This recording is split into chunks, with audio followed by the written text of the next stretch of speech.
Des Français toujours plus séduits par les sirènes de la vie lisboète.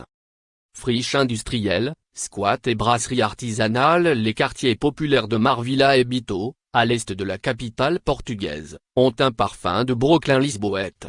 Des raves font vibrer le pavé au cœur de la nuit.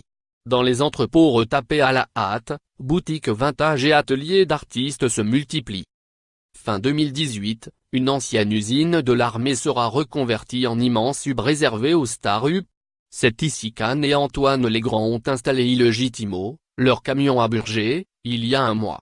Une effervescence particulière règne dans le coin, c'est un peu magique, explique Antoine, tout en nettoyant ses ustensiles.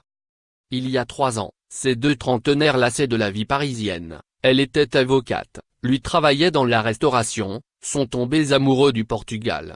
Ses paysages, sa culture, sa liberté. En 3 semaines, nous avons tout quitté pour nous installer à Lisbonne, raconte-t-il. Il lance d'abord une activité de traiteur à domicile, Maison Legrand, avant de se diversifier avec le camion et, bientôt, un restaurant.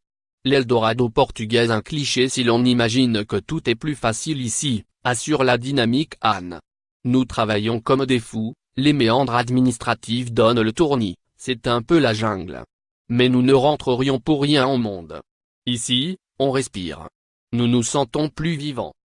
Changer de cadre, construire une autre vie ou profiter de coûts moins élevés au soleil. De plus en plus de Français viennent poser leurs valises au Portugal.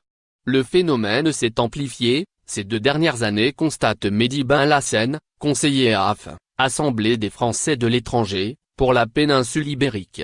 Le nombre de Français enregistrés à l'ambassade de France est passé, en 2017, de 16 000 à 17 000, et il serait plus de 50 000 en tout, si l'on compte ceux non inscrits.